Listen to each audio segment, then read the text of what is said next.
Automatic টেস্টটা আপনারা যারা হয়তো কয়েকদিন হচ্ছে তারা এখন কি ব্যবহারটা করে নেন। আপনি ব্যথার জায়গা কোথায় আপনার সমস্যা হচ্ছে সেটা খুঁজে বের করতে সক্ষম। সেটা হচ্ছে আপনার S-স্কয়ার S-স্কেলিং, যেটা মাস্টার ডিগ্রির প্রথম বৈশিষ্ট্য।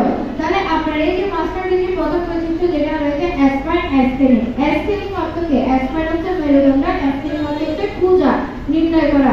আপনার এই যে মনে করেন আমরা এক্স-রে করি না, এক্স-রে করি, এমআরআই করি, এগুলো কি করে? এগুলোর কাজটা কি?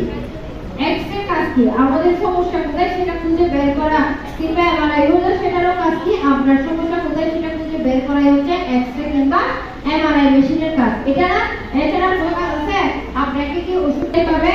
আপনার মাস্টার ডিগ্রি আমাদের যে সারাজীবনের যে আছে এটার মাধ্যমে আপনার কি আপনার শরীরে অর্থাৎ আপনার মেরুদণ্ডের কোথায় কি সমস্যা আছে সেটা সে খুঁজে বের করতে সক্ষম। অর্থাৎ আপনার এমআরআই মেশিনে এমন কোনো সেন্সর আছে যেটার মাধ্যমে সে আপনার সমস্যা বের করতে পারে, খুঁজে বের করতে পারে। ঠিক সেম ভাবে আমাদের মাস্টার ডিগ্রিতে এমন একটা সেন্সর রয়েছে যেটার মাধ্যমে সে কি করে? ওঠানামা করে না, আপনার মেরুদণ্ডের কতটুকু কিন্তু ওঠানামা